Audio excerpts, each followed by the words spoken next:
JD Vance went very viral for his response to the story that we covered yesterday on the show about this chat between top leaders in the young Republican organizations across the country.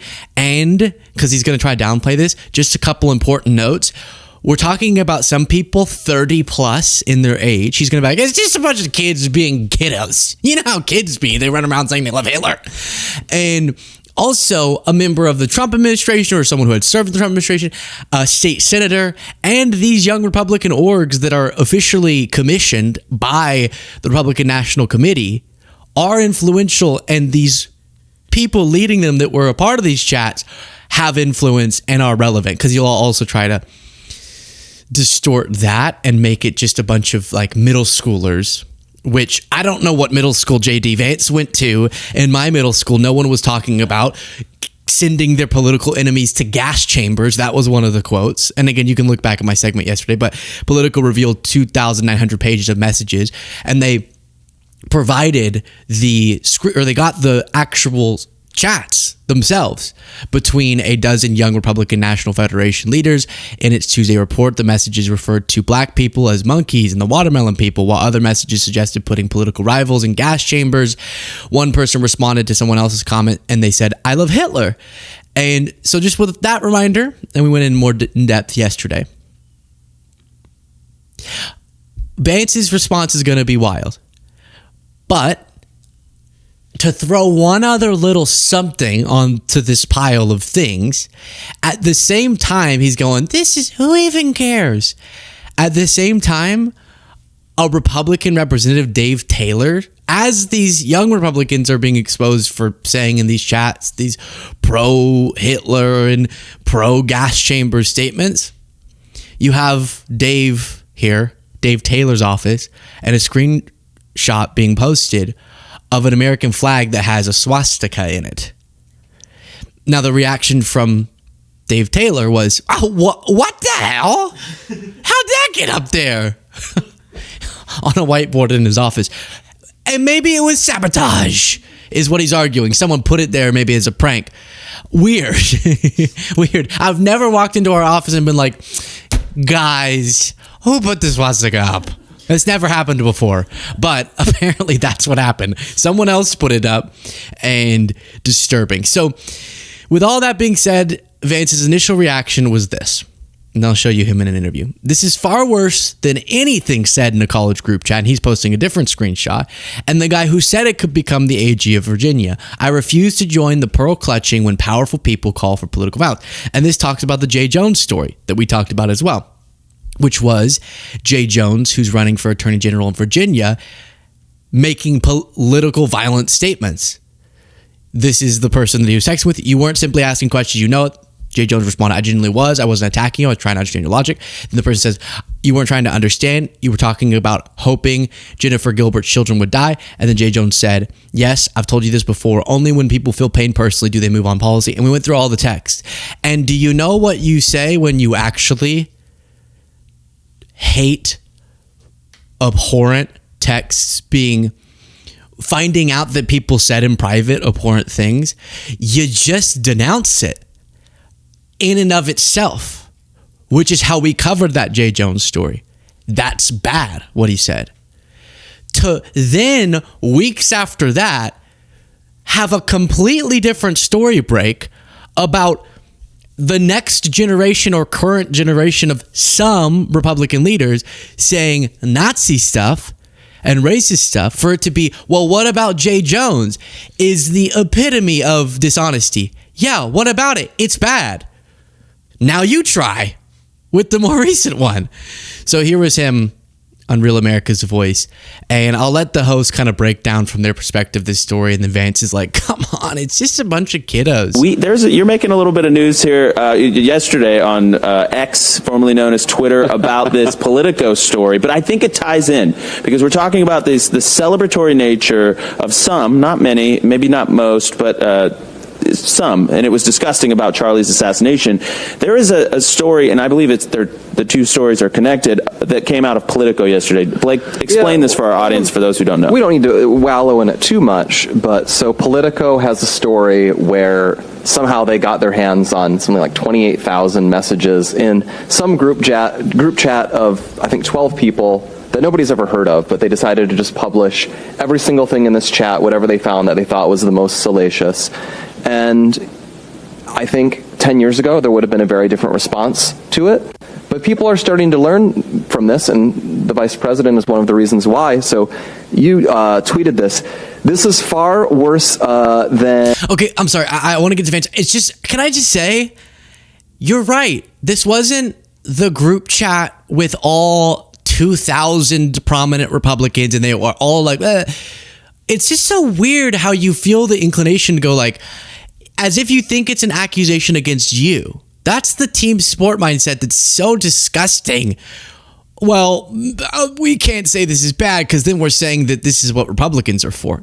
No one said that.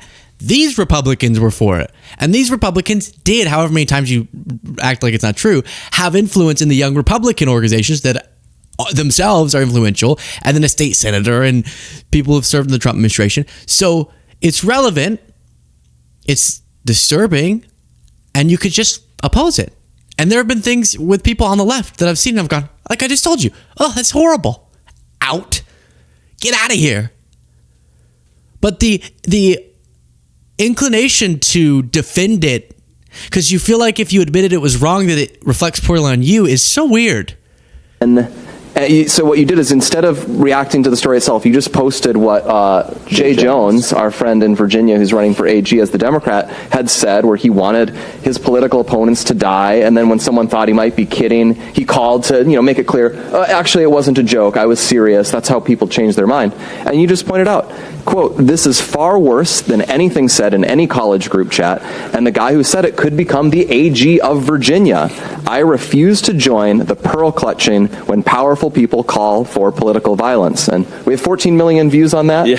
And just a little viral, Mr. Vice President. Yeah, I mean, look, I'll let the tweet speak for itself. I'll say a couple of additional things. First of all, a person who is very politically powerful, who is about to become one of the most powerful law enforcement officers in the country, that person seriously wishing for political violence and political assassination is 1,000 times worse than what a bunch of young people, a bunch of kids say in a group chat. 30-year-old. A 31-year-old, I think, was one of the guys. Just a bunch of kids.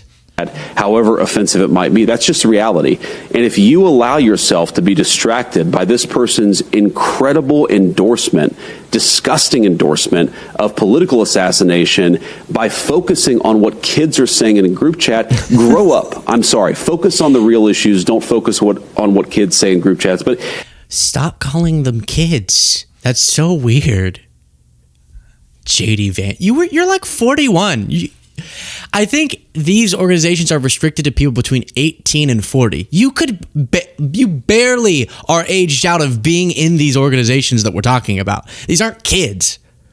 And the reason it's relevant, just like if you uncovered similarly disturbing messages in a young Democratic, like the National Young Democratic Organization, it would be relevant because you want to make sure that you weed out of leadership positions the bad people so that they don't get even more powerful, like one of them being the state senator, and then potentially rising from there if we don't find out about this stuff.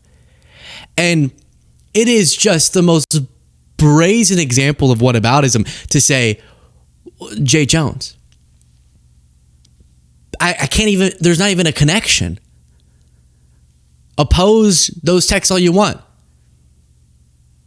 Jay Jones had to apologize for them, obviously, because they were horrible. And you've not said a word about the text or the messages themselves in this story. You haven't said a word about them just standalone. Like, what do you think about them? You apparently wait for Don't clip this out of context. You apparently love Hitler too because you said Trump was going to be that, and then you started loving him. So I'm not saying that. You said that. What the hell happened to JD? Literally. Okay. There's another angle to this that I just have to be honest about. I mean, I'm like an old guy at this point. I'm 41 years old. I have 3 kids. I grew up in a different world, right? Where not most of the stupid things that I did when I was a teenager and a young adult, they're not on the internet. Like, I'm going to tell my kids, especially my boys, don't put things on the internet. Like, be careful with what you post. If you put something in a group chat. Yeah, I remember that. I remember being told that by my parents. They were like, all right, Luke, there's things you say inside of this home and there's things you say online. You know, and so while inside of this home, if you want to scream "I love Hitler" and gas chambers, that can stay here, but you just don't put that online. I remember that conversation. He's acting like it was people using like a really naughty swear word. That's not what we're talking about. It's people in positions of power and that you could imagine getting more powerful. Again, if you don't weed them out, what's so uncomfortable about just going, oh yeah, I want those. They don't represent our movement. Of course, then you'll be accused of wanting them in your movement. That's the problem. What about this? What about that? I'm sure when he sees... I can't imagine what his response will be when he sees this. Okay, so that's that. And then I saw David Pakman had a post, and a lot of people are making this point. He says, here are the 3 of the alpha males in the leaked Republican I Love Hitler chat. They can explain to you the how and why of liberal men not being appealing to women. And I denounce that. I denounce it, David. I don't want to, however many times you say however horrible things, I'm not going to weigh in on anyone's looks. That is it's a little funny that the guys who are like, we're alpha, and they kind of have this weird Hitler fetish. So if you take that to its logical conclusion, they're thinking, we are the master race. See, we need all of our, and they did have, we need our future generations to have our genetics, because if they don't, they won't look so hot. Talking about the 3 guys there. So that's that. Then one of these right-wing accounts said, young Republicans blowing off steam in immature group text isn't in the same universe as a powerful Democrat fantasizing about killing kids. Who said the 2 things were connected? Couldn't give a crap less about that nonsense. To which you have Micah saying, is this how you blow off steam? Because that's what Cernovich said. I don't care about some kids blowing off steam. 30-year-old blowing off steam. And is that how... This is, I guess, the biggest part of this story, which is a lot of people are telling on themselves. A lot of people in their reaction, like Vance, like this Cernovich person, and many others, are telling on themselves by not being surprised that those are the conversations people in their movement are having when they don't think people are hearing it. I imagine if, like, this is a young Republican group. Imagine if, like, a young liberal influencer group me and Adam Mockler, and Adam Mockler's texts were like, I love Hitler. Not with me, but he was in a different one and I wasn't in it. And he said that. My reaction wouldn't be, come on, this is a stressful job. This is how Adam lets off steam. It's just how he lets off steam. Ugh. Then Matt Walsh jumps in and says, listen, we can't be kicking people out of our tent. We got to have a big tent. Because here and there, they say, put people in gas chambers. The right doesn't stick together, Matt says. That's our biggest problem by far. Conservatives are quick to denounce each other, jump on dog piles, disavow, attack their allies, and continues on to say that's a bad strategy. And sometimes people bring this up about the left. I have, which is sometimes we're too quick to like, rah, you suck, get out, you suck. And we don't have a big tent mentality. That doesn't apply to this in my head. When I say we need a big tent, I mean like you can be way more moderate on certain policies than I am, or more left-wing on policies. But if you agree on some basic principles, usually when I say that, I mean like you should assume one of those principles is you don't love Hitler. That's like an easy little kind of anecdote of what I mean when I say we have basic principles we unite around. They could be, you could stretch really. I want to widen the scope of our movement, where even on things we're passionate about, people don't necessarily agree, but they agree on the basic stuff. That falls into the basic stuff. So again, telling for him to be like, hey, let's not dogpile people within our movement. Why are they in your movement? Why do you perceive them as in your movement? So someone, the Reagan caucus, said JD Vance and Matt Walsh once again show that they are tribalist with their no enemies to my right mentality. And Matt Walsh says, yes, we want to win. I know that concept is confusing to you. And that sounds nice if you forget the story we're talking about, because it's like a phrase I've used. We got to win, which means we got to unite with people that on many issues we disagree with. Not on that. And then a guy named Joel said, so basically every Gen Z high school college guy chat group ever. Go look back at my coverage yesterday. It's the Psychotic MAGA Text Leaked is the title. If you haven't heard the full story, big telling on yourself. Big time. Joel, this is all of our group texts in college. Clearly, the liberals who are saying this stuff is sick have never had friends, because this is how friends talk. Then we also have this. This is what friends send around in group texts. This is what we send around in our group texts.